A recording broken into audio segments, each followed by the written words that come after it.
komunis di Kenya, baik yang lahir dan dibesarkan di daerah ini atau yang datang, menetap, dan membangun karir kepengaruhan di kawasan ini. Husnizar Hud yang biasa dipanggil Bang Nizar, putra daerah kelahiran Sungai Ungar, Kepulauan Riau 11 Desember 1967 ini, dikenal sebagai seniman atau penyair, sekaligus seorang politikus. Selain aktif di bidang politik, Husnizar Hud juga aktif dalam bidang kesenian. Tercatat ia pernah menjabat sebagai Ketua Dewan Kesenian Provinsi Kepri. Diketahui pula Husnizar Hud atau Bang Nizar merupakan pendiri Yayasan Sanggam. Ia menggagas sekaligus memproduksi hajatan-hajatan kesenian dan kebudayaan yang berimplikasi langsung pada pariwisata. Selama 2 periode duduk di kursi legislatif Provinsi Kepri, kajian-kajian kebudayaan juga diinisiasinya berulang kali. Menurutnya, selain keindahan alam, modal utama pembangunan sektor pariwisata adalah kebudayaan. Meski kini tak lagi duduk di legislatif, Bang Nizar tetap aktif. Salah satunya menerbitkan buku dan menulis di kolom Tanjung Pinang Pos. Baru-baru ini, Husnizar juga membangun sebuah kampung seni di Tanjung Sekatap, Dongpa, yang diresmikan pada hari ulang tahunnya 11 Desember lalu. Sekaligus peluncuran buku karyanya yang berjudul Pembohong yang Dipercaya. Apa sebenarnya tujuan Bang Nizar membangun kampung seni tersebut? Simak dan saksikan bincang santai Dato' Rida Kalyamsi bersama Husnizar Hud dalam Highway 1 Jam bersama Rida Kalyamsi, hanya di Tanjung Pinang TV.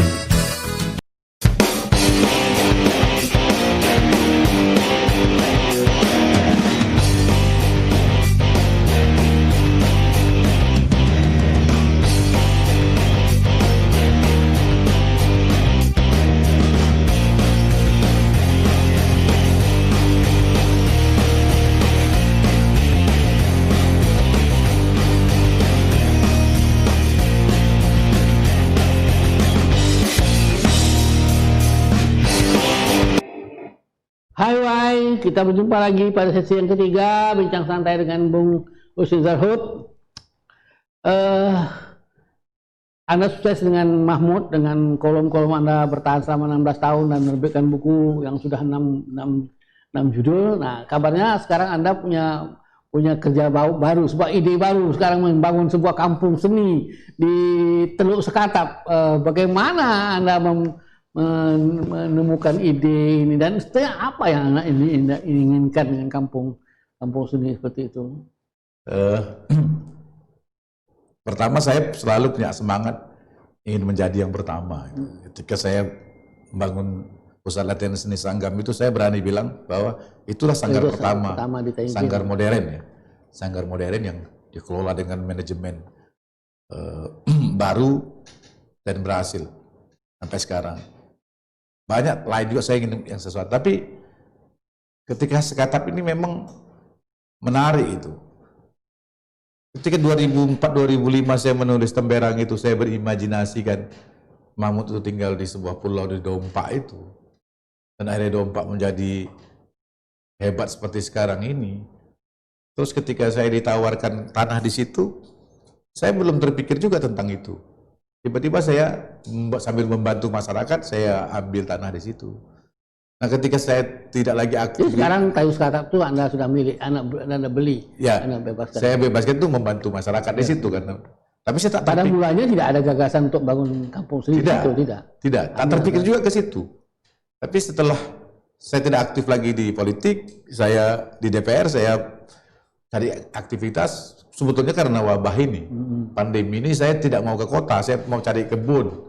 Saya ada kebun juga di kilometer 20-30 itu, tapi terlalu jauh. Saya ke sana dan saya coba, di tempat kita lebih aman lah gitu. Dan itu baru sadar saya, atau di sini tak rumah Mahmud yang saya pikiran. Iya, itu ada. Itu akhirnya saya habis-habisan. Saya harus hidup bertetangga dengan dia. Saya ingat dengan kalimat dia, kau penakut tinggal di pantai. Kalau kau takut lambung ombak, jangan berumah di tepi pantai. Dia selalu ejek saya bukan nelayan, saya bukan. Nah, ini saatnya gitu. Dan saya baru berpikir bahwa imajinasi dia menjadi sebuah cycle, ya? Siklus. Kenapa ketemu lagi nih? Dan itu akhirnya saya berpikir ini suatu rencana yang di luar rencana, saya bilang gitu. Yang kita imajinasikan ternyata nyata. Bisa diwujudkan. Bisa diwujudkan.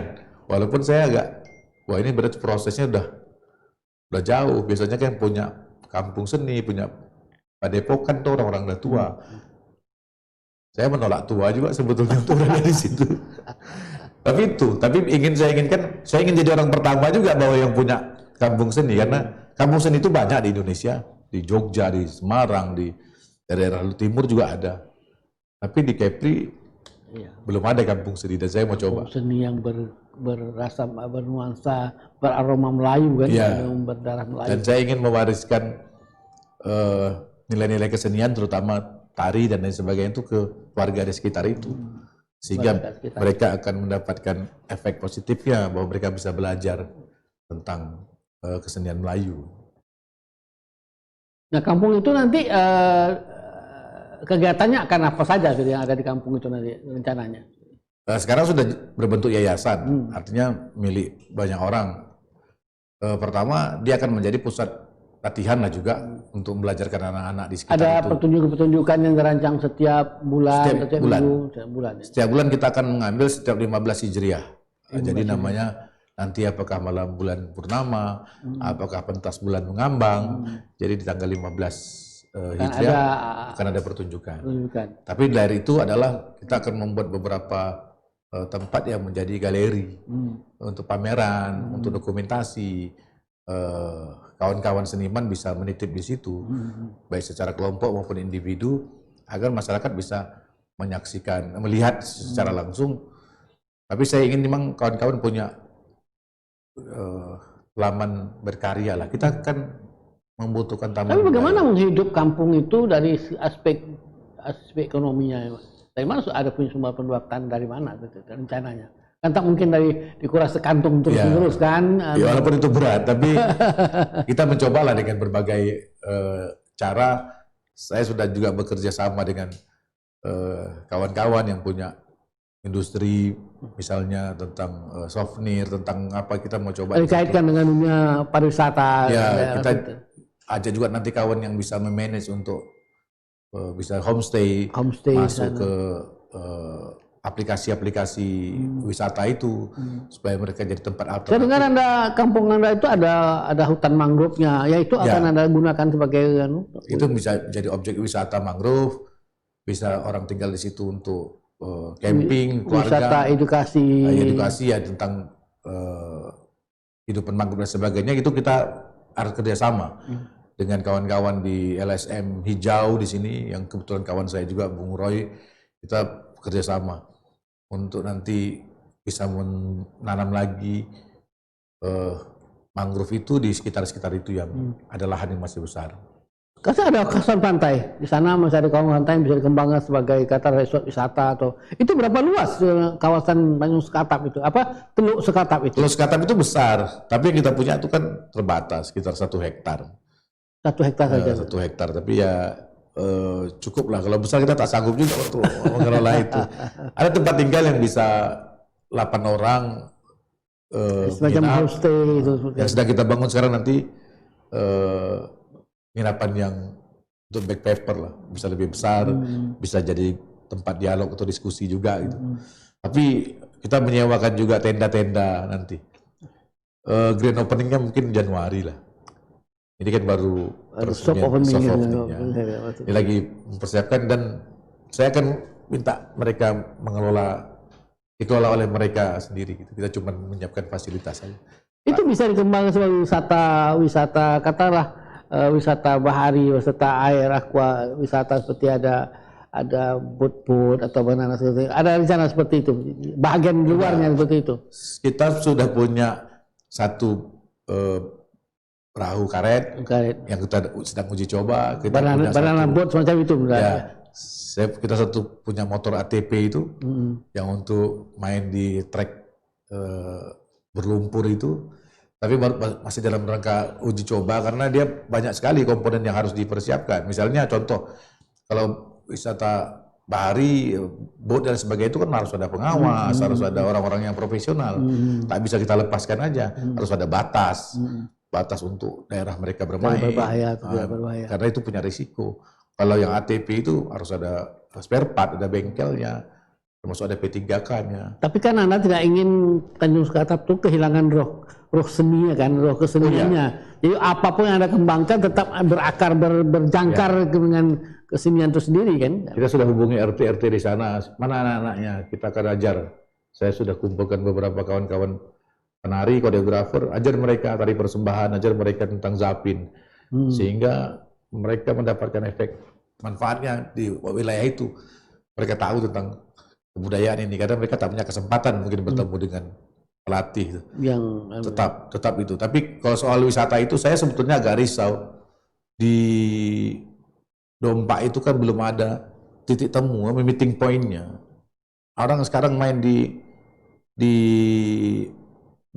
Tugu itu dengan orang berjualan yang ya di bundaran itu yang sana itu. Ya, jadi ada alternatif lah, mungkin bisa ditunjukkan dengan konsep-konsep yang lebih profesional gitu. Karena kalau tidak orang main di jalan, balap-balapan gitu. Itu berapa kilometer dari jalan besar Kalau dari jalan besar itu masuk ke dalam cuma sekitar 200 meter. 200 meter. Tapi kalau dari Tugu itu dari jembatan dia sekitar 5 kilo. Kalau dari rumah saya 8 kilo. Saya udah hitung betul karena saya pelari. Saya hitung. Sampai lari sampai di sana. Tapi mesti ada sesuatu yang khas di Kampung Sekatap ini supaya ada yang dicari oleh katakanlah turis asing atau para pengkaji mahasiswa yang datang dari luar negeri untuk belajar tentang, harus ada sesuatu yang pertama kita sedang mengumpulkan data sejarah tentang Sekatap sendiri. Sekatap. Sekatap dan wilayah di sekitar ini yang tercatat dalam buku-buku yang ditulis oleh di zaman Belanda. Menurut informasi awal bahwa mereka jadi tempat lada hitam dan sebagainya. Di situ. Nah, itu yang sedang kita mau proses untuk jadi pencatatan di situ. Tapi yang lainnya saya ingin di situ memang menjadi tempat eksplorasi, misalnya kajian-kajian tentang Zapin yang ada di Kepri ini, di Tanjung Pinang dan sekitarnya ini. Ada Zapin. Kan sekarang kan Penyengat baru merayakan 100 tahun Zapin Penyengat. Mungkin itu nanti ada satu Zapin Sekatap. Ya, itu yang harus dibuat. Harus dicari. Berakar pada kebudayaan ini harus diciptakan. Saya berani mewarisi, oke. Tapi kalau kita tak menciptakan, kan dulu yang kita warisi ini ciptaan juga. Ciptaan dari para pekarya. Ya. Jadi kalau mau masuk dalam sejarah, mari kita mencipta. Budaya itu kan hasil dari perilaku, proses dari perilaku. Itu yang saya ajar kawan-kawan. Bukan kita tak mau, bukan kita mau keluar dari tradisi, tapi itu diciptakan. Dan ciptaan kita nilai-nilai baru. Nilai baru yang itu harus kita warisi. Tapi tetap berakar pada tradisi kemelayuan itu, nilai-nilai baru kemelayuan. Jadi jangan takut bahwa kenapa ini bukan tradisi, memang Serampang 12 juga bukan tradisi. Diciptakan Sauti di tahun 71. Karena dia diciptakan dulu kemudian jadi tradisi. Jadi bukan sudah tradisi yang dikembangkan. Jadi semua budaya itu memang bukan sebuah tradisi, itu menjadi kemudian. Tradisional bukan belum tentu dia tradisi. Tradisional itu bukan kuno. Tradisional itu sesuatu yang menjadi kebiasaan hidup masyarakat, itu dikembangkan secara modern. Nah, apa unggulan Anda di Tanjung Sekatap? Unggulan sini, apakah tari, apakah teater, apakah sastra, apa yang jadi unggulanmu? Atau sama semuanya yang Anda inginkan supaya kamu seni? Saya mau jual alam di situ sebetulnya. Ketika di alam situlah mereka bisa mendapatkan sesuatu yang dari nanti.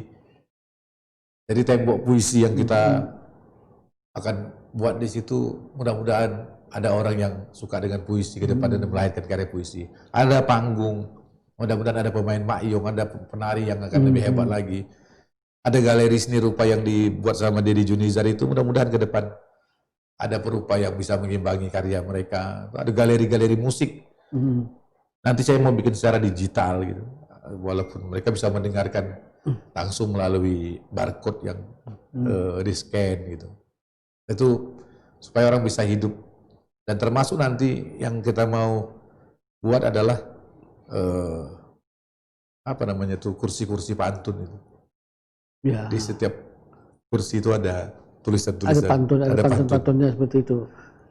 pantun-pantun lama yang mungkin bisa membuat orang merasa ingat kembali dengan negeri ini. Jadi kampung seni itu diharapkan menjadi salah satu tempat pusat pelestarian nilai-nilai kesenian yang sudah ada atau bentuk-bentuk kesenian yang sudah ada, tapi juga sebuah tempat penciptaan hal-hal kesenian baru, tapi dengan berakar pada kesenian yang sudah ada. Kita mau masuk dalam sejarah sebagai pencipta, bukan pewaris.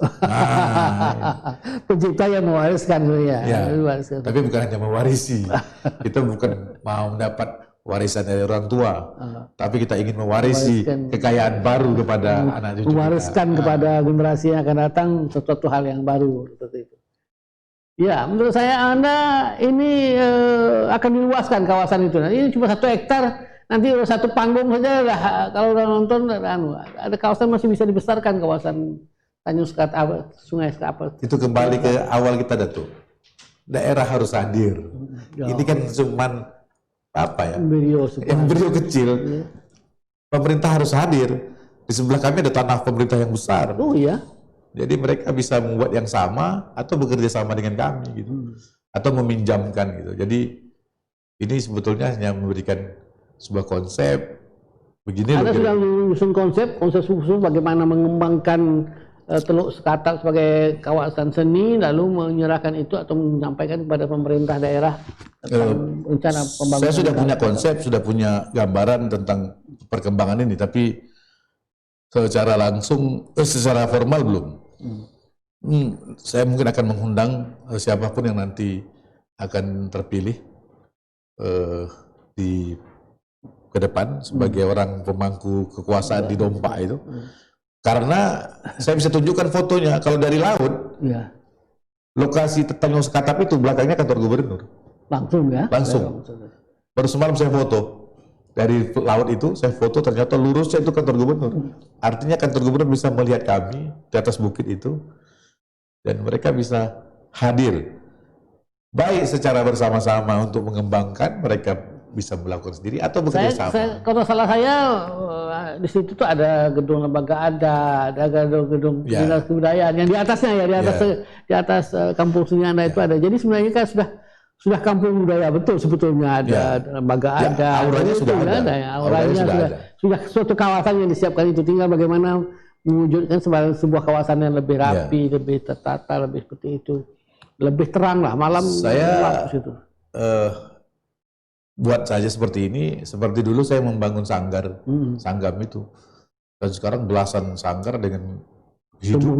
Jadi inspirasi, jadi saya merasa bahagia gitu, walaupun akhirnya kami harus berkompetisi, tapi itu tak menjadi masalah. Tapi sekarang sudah ada belasan sanggar yang hidup, dan dulu orang tak percaya hidup di kesenian itu. Kami percaya, dan sekarang banyak sekali orang yang hidup dari kesenian itu, karena kesenian menjadi profesi. Walaupun sekarang dalam posisi yang sulit karena pandemi. Ini hikmah pandemi sebetulnya. Ketika saya mau lari ke tempat yang lebih steril, jadi menemukan ide di tengah pandemi dan didorong oleh semangat Mahmud sebagai tokoh dan karena dalam tulisan-tulisan Mahmud itu kampungnya di Dompa di situ. Dan akhirnya, apakah di sini rumahnya, saya bilang. Akhirnya saya harus bangun, dan saya tulis dalam buku saya terakhir, kami bertetangga, tak jauh dari rumah. Nah, itu. Kawannya situ ada juga tokoh seni yang hidup di sana, yang tak begitu diperhatikan orang. Katanya ada Mak Dara di sana satu, tokoh joget dangkung di sana. Sekarang itu di Sekatap itu juga dia rumahnya. Mak Dara itu, saya kira bukan di Sekatapnya mungkin dia. Di Tempat seberang itu mungkin masih di Sungai Dukunya, Sungai Duku. Tapi memang kawasan situ. Karena di Kampung Sekatap itu cuma ada beberapa keluarga itu. Masih ada penduduk di sana? Masih ada. Maka itu sekarang dengan Pak RT-nya kita kerjasama. Saya berdampingan dengan Pak RT. Setelah kampung seni, Anda punya pikiran apa yang lain lagi? Anda kan kadang-kadang bergulir terus.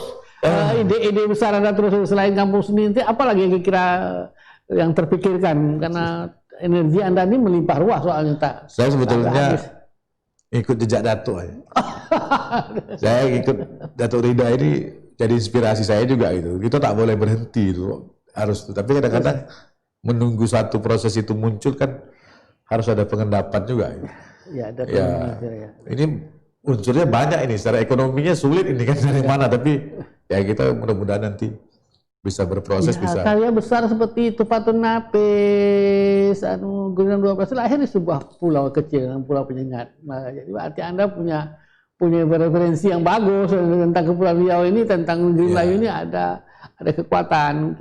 Mungkin kemarin kalau Anda bikin di Pengujian langsung menemukan jejak Raja Ali Haji di sana. Tapi karena sekarang ini saya memang kehilangan isu siapa tokoh yang pernah menggunakan dompak sebagai pusat kegiatan.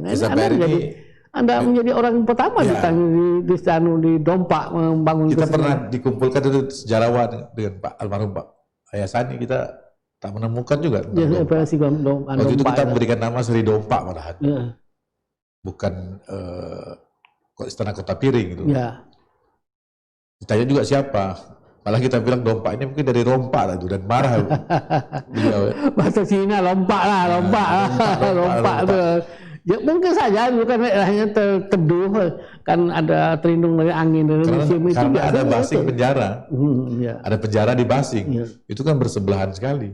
Ya, Basing di seberangnya. Kalau Basing itu lebih pada tempat istirahatnya Sultan, tempat dia bermain. Tapi kan ada penjara di situ. Iya, tempat menahan orang dari situ. Ya. Tapi Basing ada pesanggerahan sultannya dari sana tuh. Saya kemarin keliling Sekatap itu, ternyata kecil sekali. Cuman hanya dalam pikiran saya, dalam sejarahnya, pastilah pulau itu dulu agak besar gitu.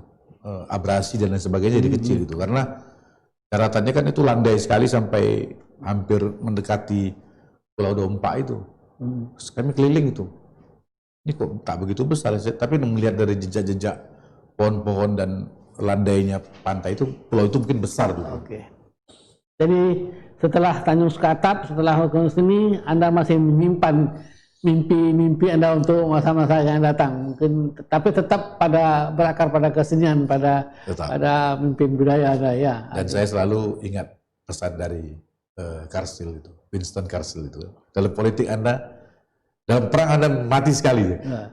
Dalam politik Anda bisa mati berkali-kali. Tapi dalam kesenian saya tambahkan, dia tak pernah mati. Baik, terima kasih. Closing yang menarik sekali ya. Closing sangat menarik lagi untuk teman-teman semua bahwa mimpi besar Bung Rizal ini akan terus wujud terakhir karena dia merasa bahwa dunia kesenian ini membuat dia tidak mati-mati, tidak tua-tua, tetap muda terus-menerus. Apa kemarin kita diskusikan yang semongko tuh? Semangat sampai bongkar, tarik sis. Baik para pemirsa sekalian, demikianlah bincang-bincang saya dengan Bung Rizal Hur selama 1 jam tentang dunia kesenian, tentang tokoh Mahmudnya yang jadi tokoh dalam kolom Temberang, tentang mimpi besar dia membangun kampung seni di Sekatap, dan mimpi-mimpi yang lain yang dia sudah tutup dengan satu closing bahwa dia tetap akan bertahan di dunia kesenian karena di dunia kesenian lah dia tak mati-mati dan tak semongko. Anak-anak muda sekarang semangat sampai bongko, sampai tua gitu. Baik, pemirsa sekalian, terima kasih atas kesetiaan Anda semua menonton acara ini, dan kita akan bertemu lagi pada minggu yang akan datang dengan isu-isu yang lain lagi.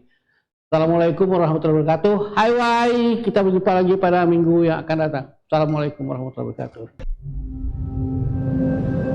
Alhamdulillah. Batin dan puncak cindai.